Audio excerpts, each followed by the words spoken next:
A ver, jóvenes, parece ser que hubo por hoy un problema. Yo seguí explicando la lección y se paró el video. Entonces voy a continuar de donde nos quedamos, que era la construcción de los diferentes figuras. Mi intención era que tuvieran ustedes la idea de cómo se construyen estas figuras. Aquí, como pueden ver, ya construí la primera figura, que es este romboide, donde se corta este triángulo y se traslada a este lado. Aquí está trasladado y siguiendo las medidas 10 de base y 7 de altura, tenemos la misma medida 10 por 7. Esto mismo que tenemos aquí, lo trasladé aquí al Jamboard para que ustedes pudieran apreciar que tenemos la misma figura y que nos da la misma área, porque si multiplicamos 10 por 7 nos va a dar lo mismo que 10 por 7 en el rectángulo. Con esto comprobamos que la fórmula para calcular el área de un rectángulo es la misma fórmula que se utiliza para calcular el área de un romboide. ¿Sí? Voy a verificar que sigo grabando porque hace rato, según yo, estaba grabando y no me di cuenta cuando esto no apareció. Bueno, y ya me habían comentado que lo dejara aquí visible, nada más que no me he dado a la tarea de buscar cómo hacerle para que se me quede aquí sin que desaparezca, pero se me hace que aquí en configuración algo de eso debe de haber. Bueno, espero que siga grabando, aunque luego me estorba, ¿no? Bueno, con esto contestamos las preguntas que vienen aquí, que dice, ¿cuál es el área del cuadrilátero EFGH?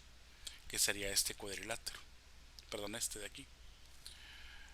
Esta área es base por altura y la del romboide, como acabo de explicarles, también es base por altura.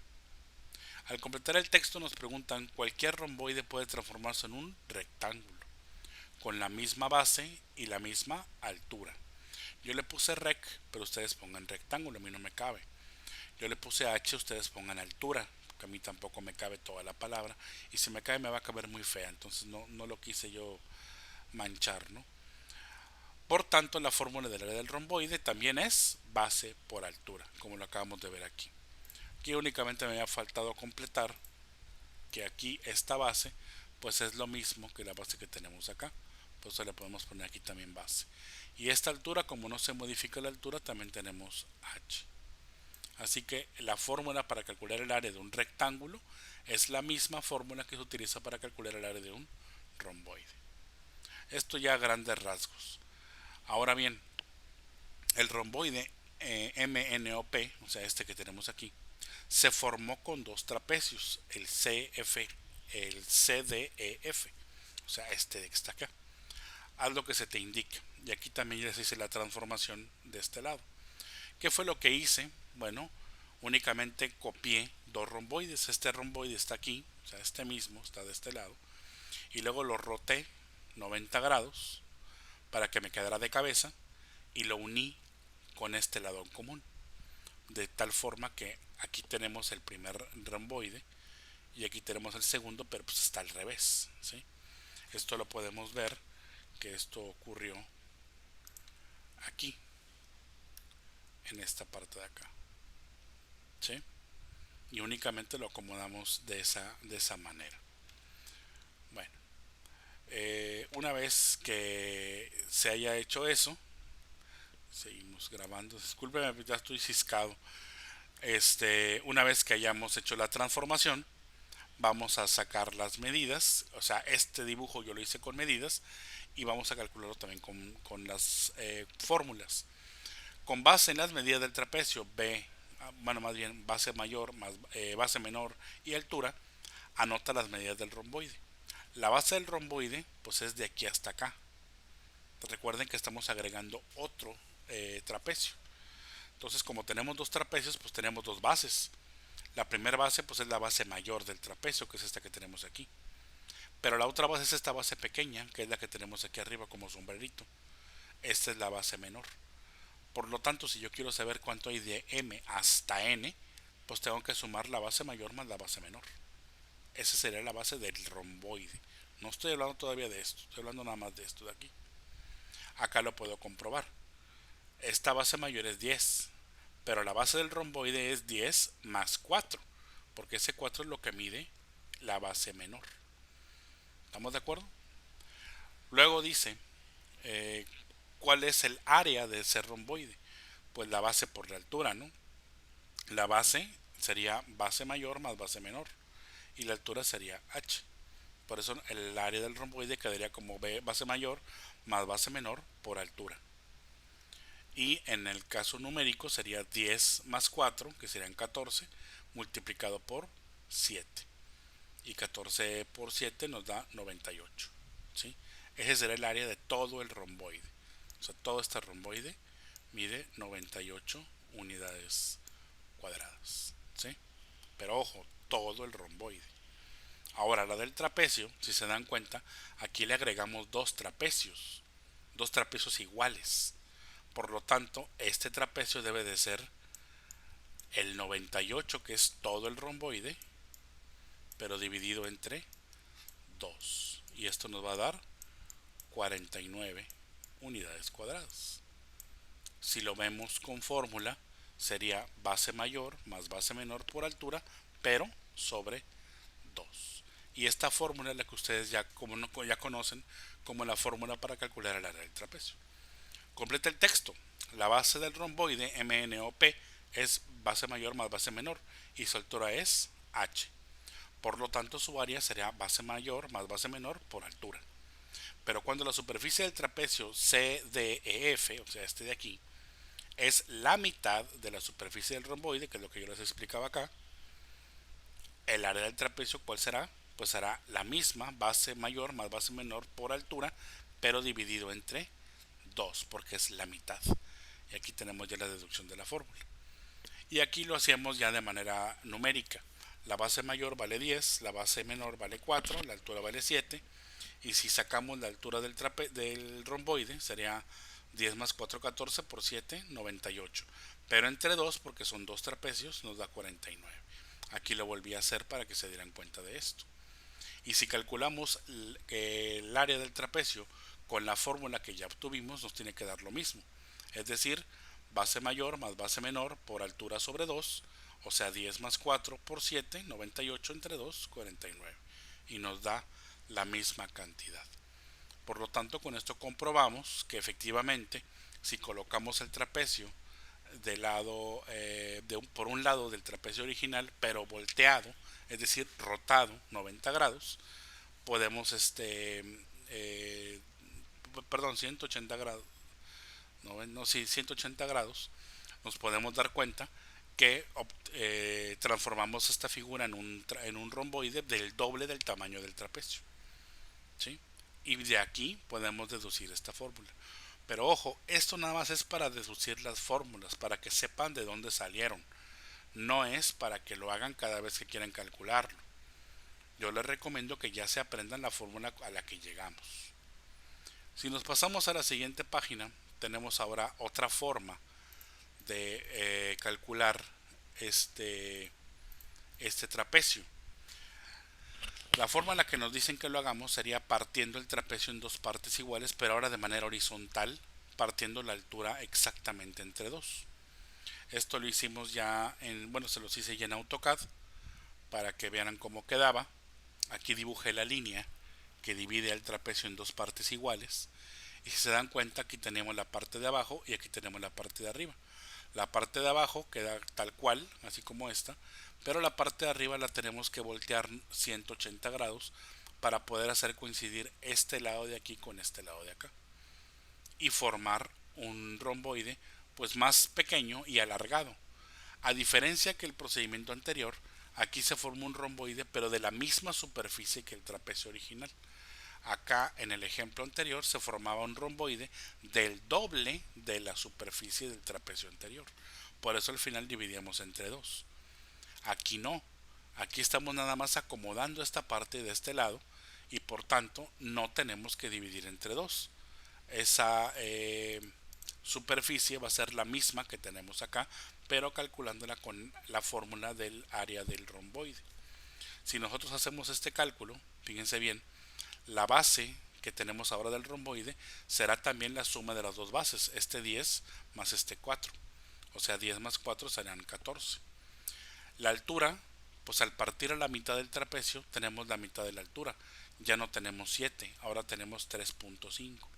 Entonces vamos a multiplicar 10 más 4, que serían 14, por 3.5. Al hacer estas operaciones nos da 49 unidades cuadradas. Esa es la superficie de este trapecio, que como les acabo de decir es la misma superficie que el trapecio original. Lo comprobamos con la fórmula que ya habíamos deducido, y era base mayor más base menor por altura sobre 2. Al hacer esas operaciones, 10 más 4 son 14, 14 por 7 nos va a dar 98 y 98 entre 2 nos va a dar 49. Con esto podemos comprobar que tenemos las mismas superficies en los dos casos, ¿sí? Bueno, ahora contestamos las preguntas. Y dice así: anota las medidas del romboide a partir del trapecio. Aquí, si se dan cuenta, la base del trapecio es base mayor, pero aquí al rotarlo, como les había comentado ya en este ejemplo, tenemos 10 más 4, porque es la unión de la base mayor con la base menor. Por lo tanto, en la fórmula no quedaría 10 más 4, ¿verdad? Quedaría la base mayor más la base menor, por eso está esto aquí.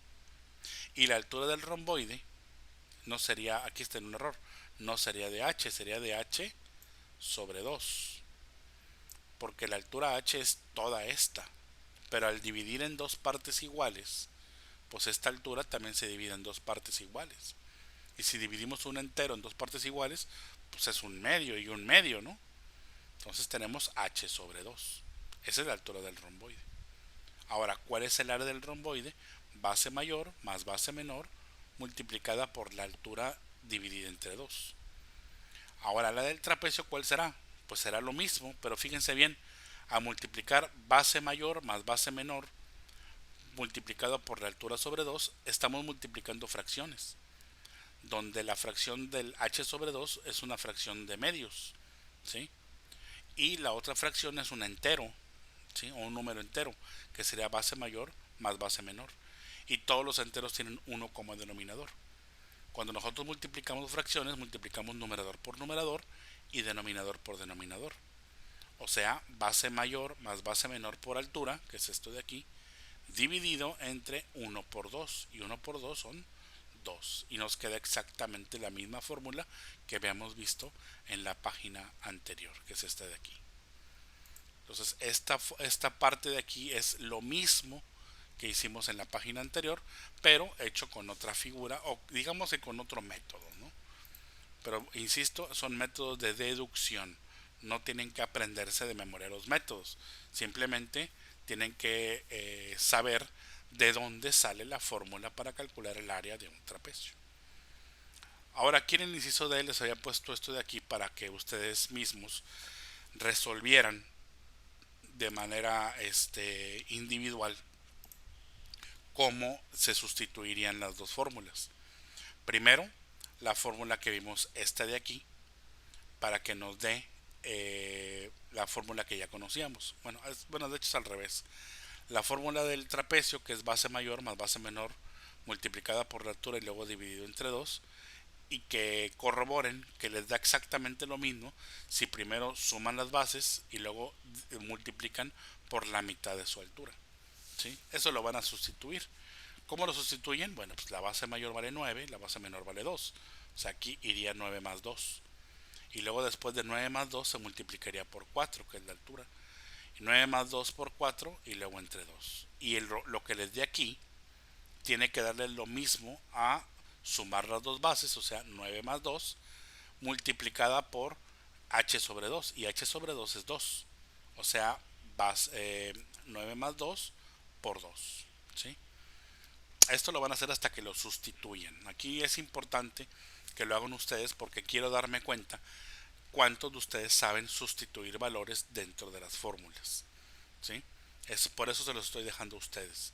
Y por eso ya les hice todo lo demás y se pueden basar en lo que he estado haciendo aquí para que vean cómo se sustituyen los valores. Bueno, Ya como número 4 les explicaba sobre las figuras del cuadrado. Tenemos dos cuadrados, un cuadrado pequeño y uno más grande. El cuadrado pequeño es un cuadrado que, bueno, por principio de cuentas nos preguntan que qué fórmula conocemos para calcular el área de un cuadrado. Yo les ponía como ejemplo que se imaginen que el lado del cuadrado vale A, ¿sí? Por ponerle un valor, vale A. Y la fórmula para calcular el área de un cuadrado es lado por lado. Si el lado vale A, pues va a ser A por A. Y A por A es A cuadrada. No sé cuántos de ustedes estén familiarizados con la A cuadrada, pero así es. Se los comento para que estén conscientes de que la fórmula más básica para calcular el área de un cuadrado no es A por A, sino A cuadrada. ¿Sí? Entonces, para que se vayan acostumbrando a que esta multiplicación tiene un resultado y es un resultado de potencia. Pero si me quieren manejar A por A, pues está bien. De todos modos, podemos seguir trabajando con esto. Al menos por un principio. Más adelante ya van a tener que estar manejando las multiplicaciones de literales o las multiplicaciones de las letras. Ahora, si la unidad de medida es la superficie de un cuadrito, ¿cuál es el área del cuadrado central? Y lo que había hecho yo era contar los cuadritos. Si contamos los cuadritos del cuadrado interior, yo conté 16. Por lo tanto, la superficie del cuadro interior es de 16 unidades cuadradas. Y la del cuadro exterior, lo que hice fue de estas 16 que están dentro del cuadrado exterior, sumé los cuadros completos, o sea, aquí seguí 16, 17, 18, 19, 20, 21, 22, 23, 24, pero completos. Y los dobles los uní con círculos. Siguiendo 24, pues aquí serán 25, estos dos ya será 26, con estos dos 27, con estos dos 28, 29, 30, 31 y con estos dos 32. ¿Sí?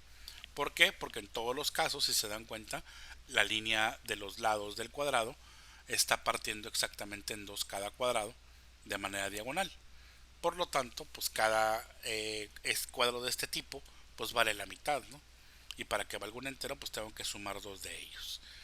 Bueno, entonces eso nada más es de contar. Creo que se puede entender cómo se contó. Entonces el cuadro exterior vale 32 unidades cuadradas. ¿Qué relación hay entre las áreas de ambas figuras? Yo ya les comentaba que la relación es que el cuadrado central mide la mitad que el cuadrado exterior. O al revés, si lo quieren ver así, el cuadrado exterior es el doble de lo que mide el cuadrado central. Como lo quieran ustedes poner. Solamente se los mencioné para que ustedes lo escribieran. Pueden ustedes pausar el video o regresarlo para darse cuenta de qué fue lo que les dije y escribirlo así. Una vez que lo hayan entendido, pues ya pueden plasmar aquí su idea. En el inciso E dice, verifica que un lado del cuadrado exterior mide lo mismo que la diagonal del central. Y por eso les trazaba aquí con una línea verde, que la diagonal de este cuadrado parte de este punto a este punto. En la clase anterior veíamos que esta diagonal no mide lo mismo que estos lados del cuadrado.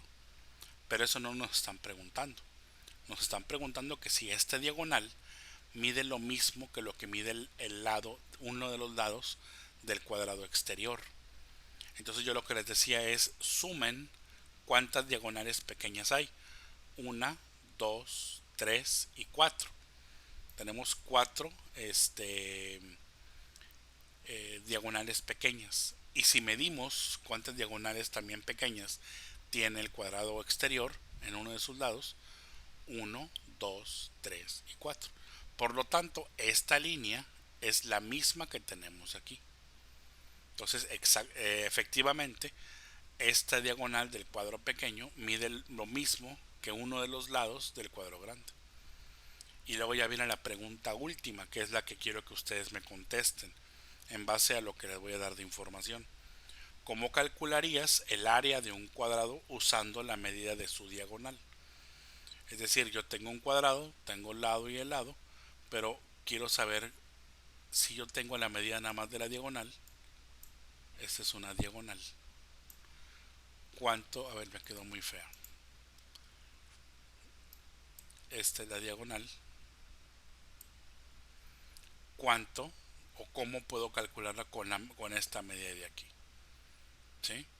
Evidentemente ya nos dimos cuenta que este diagonal no vale lo mismo que el lado, ni vale el doble. La diagonal no vale el doble, ¿sí? Vale el doble, pero de un cuadrado que esté adentro de este mismo, que es este caso que tenemos aquí. Entonces, si yo tengo adentro un cuadro de este cuadro, la diagonal de este cuadro sí vale lo mismo que este lado. Y como este cuadro ya vimos que es la mitad de lo que vale este, por eso le llamé área 1, A por A, sería el área de este cuadro grande, pero el área 2 sería pues el área 1 a la mitad, ¿no? O sea, la mitad de esta área es esta.